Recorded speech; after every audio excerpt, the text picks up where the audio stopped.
Adik, sebelum mulai video kita kali ini, mari saksikan video singkat berikut ini. Adik-adik, ketika kertas ini kita bakar,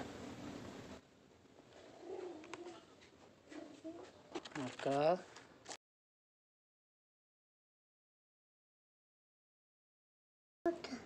kertas ini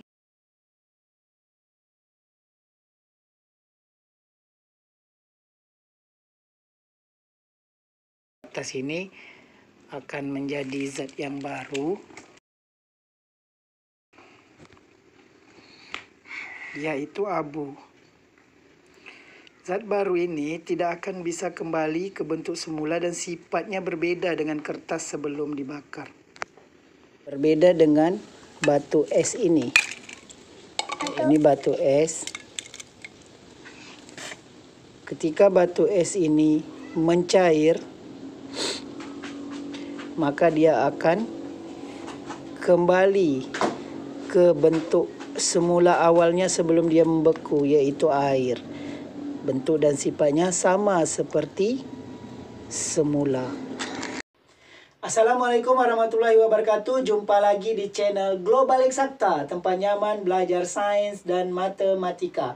Adik-adik, video singkat tadi adalah contoh dari pelajaran yang akan kita bahas kali ini. Kali ini kita akan membahas tentang perubahan materi. Jangan kemana-mana, tetaplah di video ini sampai habis. Bagi yang baru bergabung, mohon dukungannya agar channel kami terus berkembang dengan menekan tombol subscribe dan nyalakan lonceng notifikasinya agar tidak ketinggalan dengan video-video terbaru dari kami.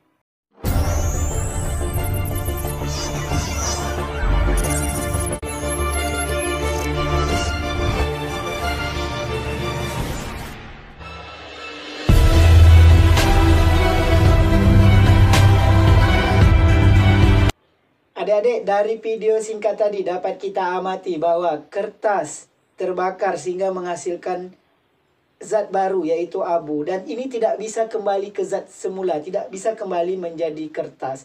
Sedangkan pada es, ya, es ketika kita keluarkan dari kulkas, kemudian esnya kita biarkan dan mencair, ya. Esnya ini sebelum kita masukkan ke kulkas, ya, bentuknya adalah air. Dan ia kembali ke bentuk semula setelah esnya mencair. Jadi perbedaan kedua video singkat tadi yaitu kertas yang terbakar menjadi zat baru dan tidak bisa kembali ke zat semula. Sedangkan es yang mencair itu bisa kembali ke bentuk semula, yaitu air. Itulah perubahan materi yang akan kita bahas pada kali ini. Oke adik-adik, perubahan materi terdiri atas dua, yaitu perubahan fisika dan perubahan kimia. Perubahan fisika yaitu perubahan materi yang tidak menghasilkan zat baru. Zatnya bisa kembali ke bentuk semula. Sifat-sifatnya masih sama dengan sifat-sifat zat semula. Sedangkan perubahan kimia adalah perubahan yang menghasilkan zat baru. Sifat-sifatnya tidak sama dengan sifat-sifat zat semula dan tidak bisa kembali ke bentuk semula. Perubahan fisika biasanya hanya ditandai dengan perubahan wujud zat disertai dengan perubahan energi. Dan zat-zat ini memiliki sifat yang sama dengan zat semula. Contohnya, lilin dipanaskan meleleh, kemudian es mencair. Dan intinya tidak menjadi zat yang baru. Oke, perubahan kimia yaitu perubahan yang menghasilkan zat yang baru. Sifat-sifatnya tidak sama dengan sifat-sifat zat semula. Contohnya, besi berkarat sehingga menjadi karat besi. Beda dengan sifat yang besi semula sebelum berkarat. Kemudian kayu terbakar, ya. Oke, banyak lagi contoh-contohnya, tapi intinya adalah perubahan kimia menghasilkan zat baru dan tidak bisa kembali ke zat semula. Berikut ini adalah gejala atau tanda-tanda yang menyertai perubahan kimia, yaitu pertama, perubahan warna.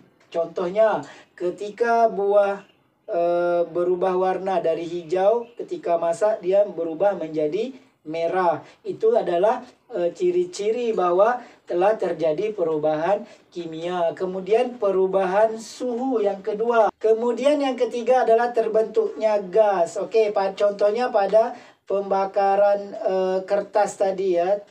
Selain warna kertas berubah, kemudian di situ juga terjadinya adanya gas ya. Oke, yaitu karbon dioksida ya, berupa asap. Kemudian yang keempat terbentuknya endapan. Contohnya ketika susu basi ya, ketika susu basi terjadi endapan. Itulah 4 gejala-gejala atau tanda yang menyertai perubahan kimia. Oke adik-adik, kesimpulan materi kali ini adalah perubahan materi terdiri atas 2, yaitu perubahan fisika dan kimia. Perubahan fisika perubahan yang tidak menghasilkan zat baru, sedangkan perubahan kimia adalah perubahan yang menghasilkan zat baru. Adik-adik, pada akhir video ini akan disajikan soal-soal bagi adik-adik yang ingin memantapkan pembahasan tentang perubahan materi ini. Jika terdapat kendala, silakan tulis di kolom komentar. Demikian video kita kali ini. Sampai jumpa pada video yang berikutnya. Jangan lupa like, share, dan subscribe channel ini.